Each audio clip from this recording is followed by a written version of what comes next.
Assalamualaikum semua pelajar tingkat akhir dan PKJ. Assalamualaikum dan selamat sejahtera. Nama cikgu Siti Fatimah binti Ibu Muzaffar Shah. Okay, hari ini kita akan belajar bab 1, rangsangan dan gerak balas. Okay, untuk bab ni cikgu harap awak dah siap sedia dengan buku teks awak, kerana apa yang cikgu bagi ni notanya boleh diambil terus dari buku teks, atau jika awak nak ambil daripada PowerPoint ni pun boleh. Sistem saraf manusia.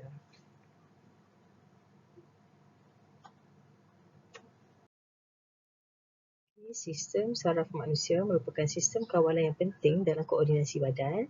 Selain penglihatan, pemikiran dan pergerakan badan, sistem saraf manusia juga mengawal dan menyelaraskan fungsi organ dalam badan dan mengekalkan keseimbangan persekitaran dalam melalui satu proses. Struktur sistem saraf manusia terdiri daripada sistem saraf pusat dan sistem saraf periferi. Ini adalah gambar sistem saraf manusia. Bermula daripada otak dan saraf tunjang. Otak dan saraf tunjang adalah sistem saraf pusat, manakala saraf kranium dan saraf spinal merupakan sistem saraf periferi yang terdiri daripada 12 pasang saraf kranium yang menghubungkan otak dengan organ deria dan organ dalaman, di mana dapat juga 31 pasang saraf spinal yang menghubungkan saraf tunjang dengan otot rangka. Ini adalah kandungan yang terdapat dalam sistem saraf periferi. Fungsi sistem saraf manusia. Apakah kepentingan sistem saraf kepada kita? Yang pertama adalah mengesan rangsangan, menghantar maklumat dalam bentuk impuls. Impuls itu adalah isyarat elektrik. Mentafsir impuls. Apa isyarat yang sampai itu kita kena tafsir. Dan menghasilkan gerak balas yang sesuai. Kalau kita sakit, kita pegang benda panas, tangan kita akan tertarik. Kita akan tarik belakang. Bukan kita kena duduk lama pegang benda baru nak fikir. Dia automatik. Sebab dia hantar isyarat elektrik dan kita akan hasilkan gerak balas yang bersesuaian. Tindakan terkawal dan tindakan luar kawal. Gerak balas badan manusia terhadap rangsangan boleh dibahagikan kepada tindakan terkawal dan tindakan luar kawal. Tindakan terkawal. Tindakan terkawal adalah tindakan yang kita sedar dan kita lakukan mengikut kehendak. Semua tindakan terkawal dikawal oleh otak. Contoh tindakan terkawal ni termasuklah membaca, menulis, bercakap, makan, minum, berjalan, berlari dan bersenam. Apa sahaja tindakan yang kita boleh buat dengan kita fikir, kita yang hendak buat. Itu tindakan terkawal. Inilah contohnya. Makan, bersenam, bersembang-sembang, membaca, menulis. Ini adalah urutan aliran impuls dalam tindakan terkawal. Bila ada satu rangsangan, contohnya bunyi deringan telefon, apa yang berlaku adalah rangsangan tersebut akan menyebabkan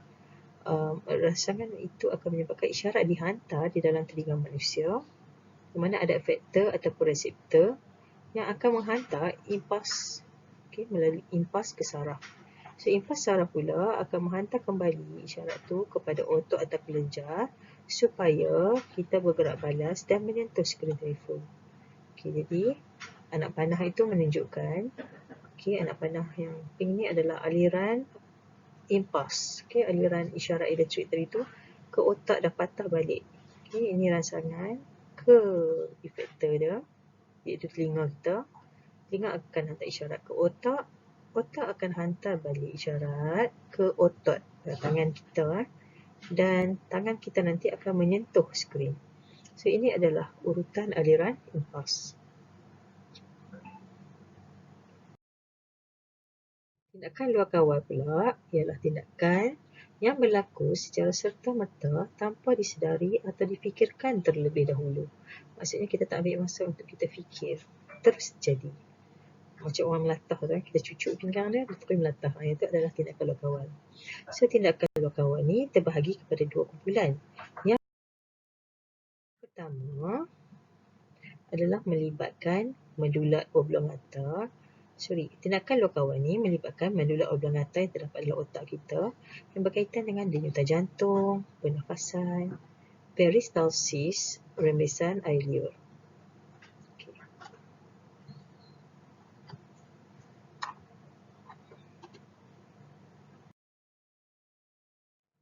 Okay. Peristalsis.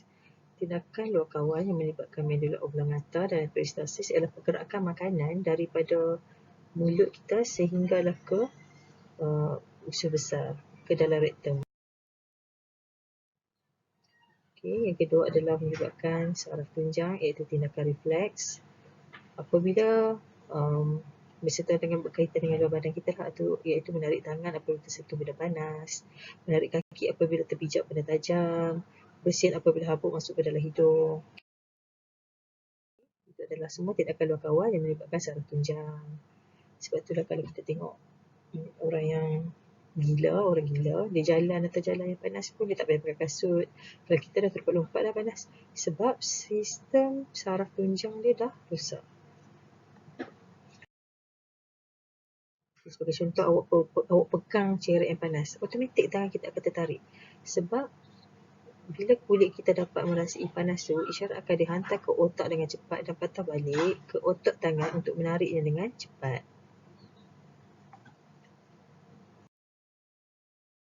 Kepentingan rangkaian sistem saraf manusia dalam kehidupan harian. Kenapa pentingnya sistem saraf pada manusia? Rangkaian sistem saraf manusia ni berfungsi mengawal dan mengkoordinasikan organ dan bahagian badan supaya dapat menjalankan proses dalam badan seperti pernafasan dan aktiviti harian seperti pergerakan badan.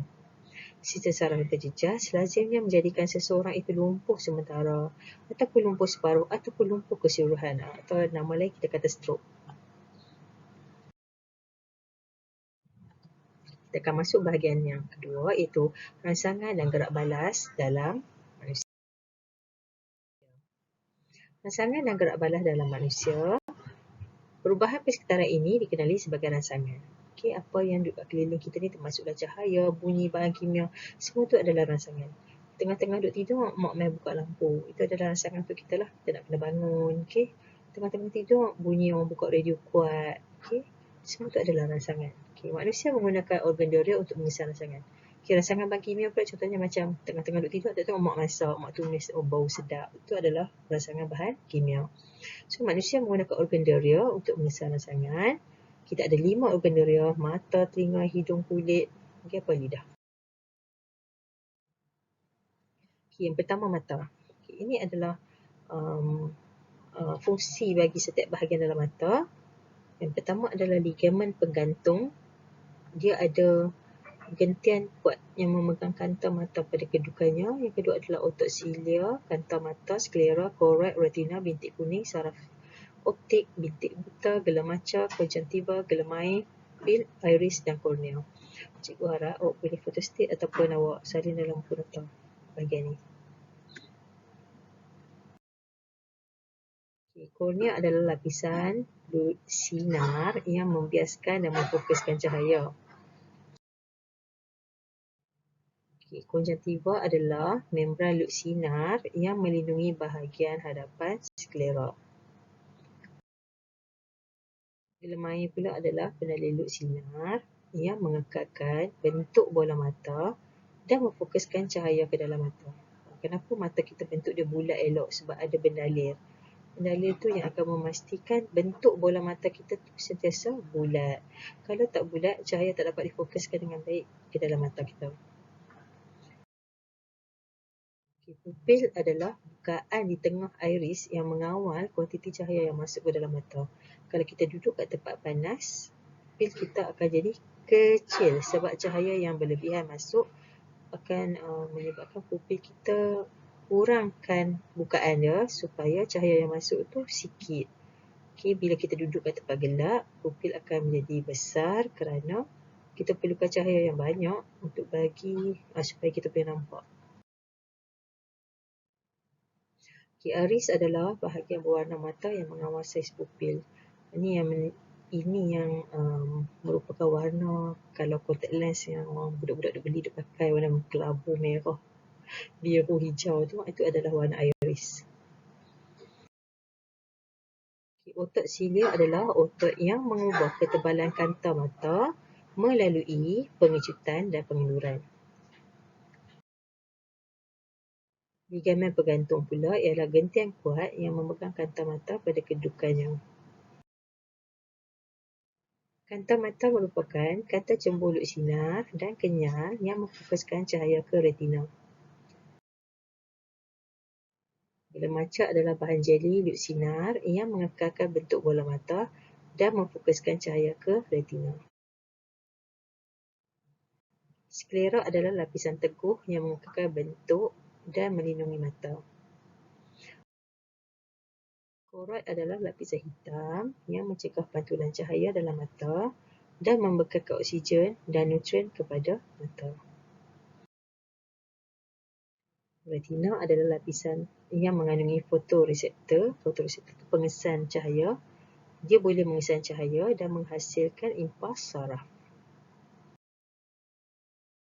Bintik kuning adalah bahagian pada retina yang paling peka terhadap cahaya kerana terdapat banyak fotoreseptor. Sekiranya cahaya jatuh pada titik buta, maka kita tak dapat nampaklah benda tu. Bintik buta pada retina tidak peka terhadap cahaya kerana tiada fotoreseptor. Kawasan itu adalah kawasan yang tak ada pengesan cahaya. Dan dia adalah merupakan tempat keluar bagi semua gentian saraf optik. Saraf optik pula adalah gentian saraf yang membawa impas saraf dari retina ke otak untuk ditafsirkan. So, apakah warna objek yang kita lihat? So, sebenarnya retina ni mengandungi dua jenis fotoreseptor, iaitu sel rod dan sel cone. Sel rod peka kepada keamatan cahaya yang berbeza, termasuklah cahaya yang samar, tetapi tidak peka kepada warna cahaya. Sel cone peka kepada warna cahaya dalam keadaan yang cerah. Terdapat tiga jenis sel cone, iaitu sel cone yang peka kepada cahaya merah, hijau dan biru. So, ini adalah fotoreseptor yang berbentuk rod dan cone.